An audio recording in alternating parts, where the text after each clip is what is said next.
Saudações, torcedor Coxa Branca, começando por aqui. Hoje falar tudo sobre Coritiba e São Paulo, nessa quarta-feira no Couto Pereira, quarta rodada do Campeonato Brasileiro. Mas antes, se puder, deixe seu like, se inscreva no canal, é rápido, é fácil, é de graça e ajuda bastante. Começando os nossos assuntos da partida dessa quarta-feira, que acontece às 7h30 da noite no Couto Pereira, Coritiba e São Paulo. A última parcial de check-ins que o Coxa divulgou estava com 20 mil pessoas confirmadas, mas já faz bastante tempo que esse número foi divulgado, então imagino que vamos ter um bom público no Couto Pereira, ali em torno de 25, 28 mil pessoas, quem sabe até 30, se quem ainda não fez check-in se animar e confirmar a presença para o jogo dessa quarta-feira. Outro número que o Coxa divulgou é que o setor da arquibancada já está com 87% de ocupação, então a tendência é que pelo menos esse setor esgote a sua capacidade. E agora vamos às informações do confronto, começando pelas campanhas de Coxa e São Paulo nesse início do Campeonato Brasileiro. O Coxa iniciou perdendo para o Bragantino no Couto Pereira, depois uma ótima vitória contra o Cruzeiro no Mineirão, e na última rodada o empate contra a Chapecoense lá em Chapecó, aquele jogo que deixou todo mundo frustrado, estava 3-1 para o Coxa e cedemos o empate praticamente, já estava nos acréscimos, mas enfim, ali perto dos 45 minutos do segundo tempo. E o Coxa agora pega o São Paulo nessa quarta, depois enfrenta o Corinthians só no dia 11 de março, então um intervalo muito grande entre o jogo com São Paulo e o jogo com o Corinthians, isso porque temos as semifinais dos campeonatos estaduais agora e vai ter uma pausa no Campeonato Brasileiro, então também é uma boa oportunidade do Fernando Seabra acertar o que não está funcionando nessa equipe. Em seguida, após o Corinthians, enfrentamos o Remo em casa, Mirassol fora e o Atletiba, que vamos jogar fora de casa também.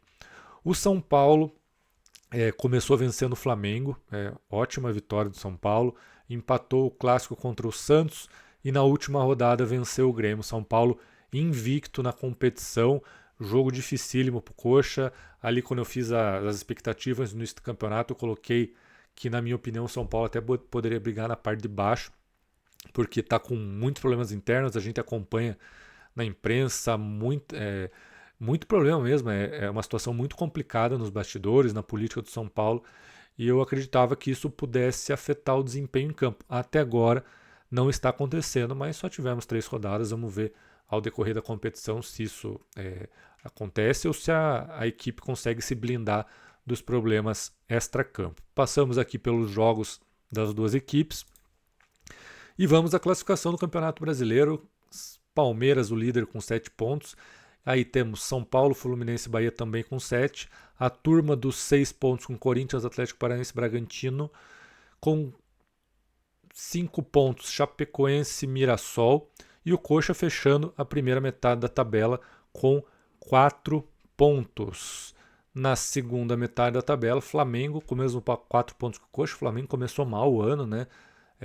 Tem que se levar em conta que demorou muito para encerrar a temporada passada, então estava jogando o Intercontinental até muito tarde, enfrentou o PSG já bem no finalzinho do ano, então a equipe ainda não pegou no tranco.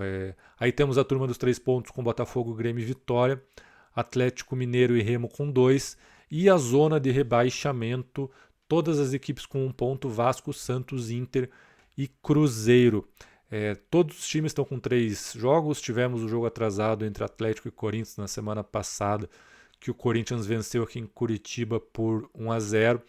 Então todas as equipes com o mesmo número de partidas.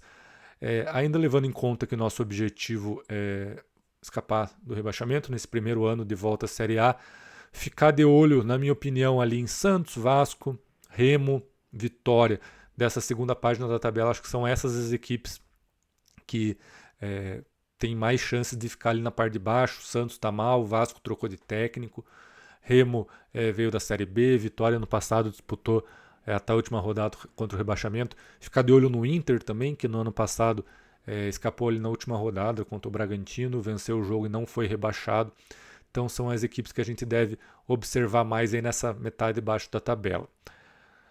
Agora vamos à quarta rodada do Campeonato Brasileiro. Começa nessa quarta com Remo e Inter, em Belém. Red Bull Bragantino e Atlético Paranaense em Bragança Paulista. Coxa e São Paulo no Couto Pereira, 19h30. Às 8 da noite, Cruzeiro e Corinthians. 9h30, Palmeiras e Fluminense. Também às 9h30, Grêmio e Atlético Mineiro. E na quinta-feira, 19 horas, Santos e Vasco. Jogo importante esse para acompanhar. E temos 3 jogos adiados dessa rodada.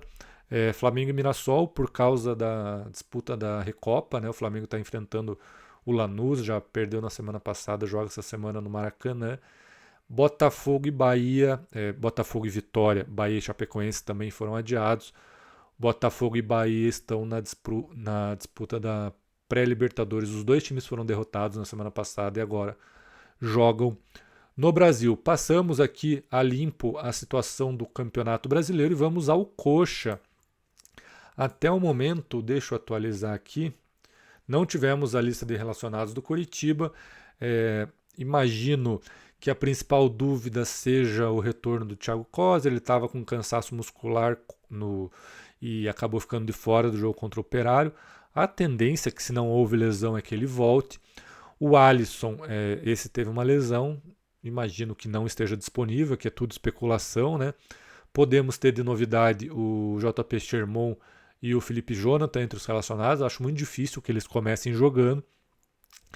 E eu coloquei aqui uma provável escalação do Coritiba, com Pedro Morisco com certeza joga, Tinga com certeza joga, Maicon vai ser titular. Aí temos a dúvida no companheiro do Maicon. Se o Coser tiver condição, imagino que seja ele, até porque o Jaci não caiu nas graças do Seabra e o Thiago Santos fez uma partida desastrosa contra o Operário. Se o Coser não tiver disponível, aí eu quero ver o que o Seabra vai fazer, porque o ambiente para o Thiago Santos já não está muito legal, a torcida já está começando a entender o que dá para esperar dele, e o Jaci, como eu falei, não está muito bem visto pelo Seabra. Então, vamos torcer para que o Coser esteja disponível. E na esquerda, o Bruno Melo. Então, aí de dúvida na parte de defesa, só quem joga ao lado do Maicon. No meio-campo, eu coloquei o William Oliveira. Infelizmente, é o nosso pior jogador até agora na temporada. Muita insegurança, muitos erros. Só que temos a questão: vai jogar ele ou vai jogar o Fernando Sobral? Ou a outra opção seria o Alisson, que está machucado. O Sobral até agora não mostrou nada. Quem sabe possa ter uma chance em função do mau desempenho do William Oliveira.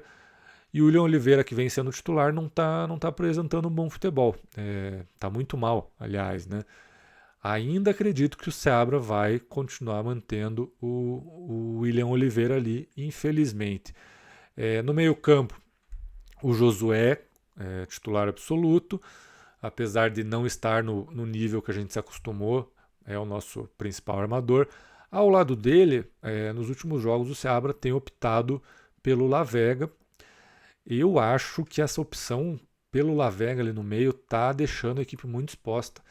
Eu gostaria de ver o Vini Paulista ali no lugar do Lavega. Acho que daria mais consistência ao meio-campo. Essa consistência permitiria que o setor defensivo, a linha de zaga de lá atrás, não fosse tão exposta. Principalmente o Maicon ali, que é um jogador de mais idade, muitas vezes tendo que correr para trás, atacantes velozes. Então, acho que o Seabra é muito legal que ele tenha coragem de escalar um time ofensivo, mas precisa encontrar um equilíbrio nisso, e talvez esse equilíbrio parta de uma mudança ali na posição que está jogando o Lavega. Eu gostaria de ver o Vini Paulista. Acho que o time não perderia tanto ofensivamente e ganharia um jogador que tem muito mais características de marcação em relação ao Lavega. E no ataque eu acho que não tem nenhuma dúvida, né? Ronier, Pedro Rocha e Breno Lopes. Então, resumindo essa equipe aí de dúvidas, e que acho que pode ter alguma alteração, é só no lugar do Coser ali, se ele não jogar. William Oliveira, de repente, o Seabra resolve armar alguma surpresa. E na posição do Lavega, que não está comprometendo, mas como eu falei, deixa o time exposto por ser um jogador de características mais ofensivas. Os 2 novos laterais que chegaram, imagino que fiquem no banco amanhã, mas não vão sair, né? Não vão começar jogando, aliás. Tinga e Bruno Melo devem ser mantidos ao natural como os titulares. Do São Paulo também não divulgou os relacionados. Eu olhei agora há pouco, até o momento que eu olhei não tinha. Peguei aqui a provável formação do São Paulo, peguei no GE. Eles colocaram Rafael Maik, Alan Franco, Arboleda ou Ferrarese, Enzo Dias ou Wendel. No meio, Pablo Maia, Bobadilha, Marcos Antônio Ferreirinha e Cauli, Tapia e Caleri. Essa é a formação que o GE está colocando, mas acho que o São Paulo pode ter muitas alterações, principalmente que o São Paulo tem jogo no fim de semana. Ao contrário do Coritiba, o São Paulo não foi eliminado do campeonato estadual e tem o jogo contra o Palmeiras no domingo. E os times paulistas levam muito mais a sério o campeonato estadual que a gente, por exemplo. Né? Eles dão mais valor, porque tem muito mais clássico. E o São Paulo tem um clássico pesado no domingo. Então, talvez tenhamos mudanças, talvez alguns jogadores poupados, preservados, pensando um pouco mais nesse confronto contra o Palmeiras, porque afinal é um clássico e ninguém quer perder clássico. Né? Então, vamos ficar de olho no São Paulo, mas o São Paulo nesse início de ano é um time que encaixou, assim, tá jogando um futebol de um nível aceitável, interessante. Vai ser um jogo muito complicado para o Coritiba amanhã, mesmo que o São Paulo opte por escalar alguns jogadores reservas. Aí eu coloquei aqui, sempre coloco os palpites do GE. O Coritiba até agora nenhum jogo foi muito bem cotado e segue essa tendência para o jogo de amanhã. Dos 9 votantes, apenas 2 apostando no Coxa, que é o Fred e a Joana de Assis. Né? São os únicos que acham que o Coxa vai ganhar o jogo de amanhã. Outros 2 votaram empate e 5 votaram vitória do São Paulo. Lembrando que, por exemplo, no jogo contra o Cruzeiro, os 9 apostaram em vitória do Cruzeiro e o Coritiba foi lá e surpreendeu. Acho que é até bom não ser visto como uma equipe favorita, deixa a pressão para o outro lado nesse momento. Passando aqui, vamos à arbitragem da partida, talvez o ponto mais polêmico depois de Thiago Santos e William Oliveira, que é o Wilton Pereira Sampaio vai ser o árbitro dessa partida, auxiliado por Rodrigo Figueiredo Henrique Correia e Leone Carvalho Rocha, Caio Max Augusto Vieira no VAR. Acredito que todo mundo se lembre do Wilton Pereira Sampaio, um dos principais responsáveis pelo Coritiba ter perdido o título da Copa do Brasil em 2012 contra o Palmeiras. Uma arbitragem assim, para não usar uma palavras que não devem ser usadas, vão ficar numa arbitragem desastrosa lá na Arena Barueri. O Coxa perdeu de 2-0 naquele dia. O principal lance da partida, o que ficou mais famoso, é o pênalti que ele não marcou no Tcheco, mas o jogo inteiro é muito ruim, assim, muito tendencioso em relação ao Palmeiras. E acabamos perdendo, e aqui na volta ficamos no empate em 1-1. Perdemos aquela Copa do Brasil para o Palmeiras. Agora vamos relembrar um pouquinho dos confrontos contra o São Paulo. O último jogo entre Coritiba e São Paulo no dia 27 de setembro de 2023, derrota por 2-1 lá no Morumbi. Luciano e Alan Franco marcaram para o São Paulo e Islan Slimani marcou o gol para o Coritiba. O Slimani, tentar lembrar de cabeça, ele fez contra o São Paulo, ele fez contra o Atlético Mineiro e fez no Atletiba. Acho que foram esses 3 gols. Talvez tenha mais um que eu esteja esquecendo, mas de cabeça acho que foram esses 3 gols dele pelo Coxa. Daqueles contratados no desespero, Slimani, Gessé e o Samaris, o Slimani foi o que mais correspondeu, né? Até jogou relativamente bem, assim, dentro do que aquele time permitia. E ali só a escalação do time daquele dia: Gabriel, Rainer, Henrique, Maurício Antônio e Vitor Luiz, William Farias, Sebastião Gomes, Samaris, Marcelino Moreno, Robson e Slimani. Não é de surpreender que esse time tenha caído com muita facilidade, né? Tem jogadores ali que não tem a mínima condição, né? O Maurício Antônio estava jogando no Paysandu a Série B, né? Primeiro ano do Tricorp foi desastroso, complicado, enfim.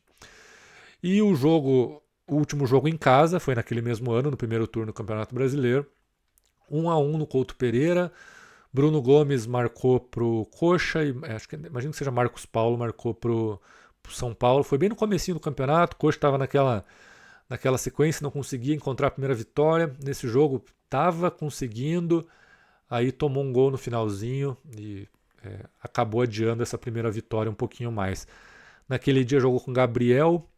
Ali o SofaScore está montando uma linha de 3. Talvez seja isso mesmo, que era o Zago ali no comando do Coxa.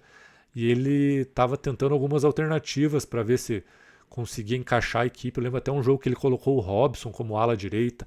Não sei se foi contra o Vasco, Atlético Mineiro. Acho que foi contra o Vasco. Enfim, aqui pelo SofaScore está Kusevich, Bruno Viana e Vitor Luiz na zaga. Natanael, Bruno Gomes, William Farias e Jamerson. No ataque, Caio César, Rodrigo Pinho e Aleph Manga. Esse é um jogo que o Manga perde 2 gols muito claros, assim, que podia ter aumentado o placar e praticamente garantido a vitória ao Coxa. Mas fica a lembrança desses últimos 2 jogos entre Coxa e São Paulo, os 2 do Campeonato Brasileiro de 2023. E agora vamos à última vitória do Coxa contra o São Paulo.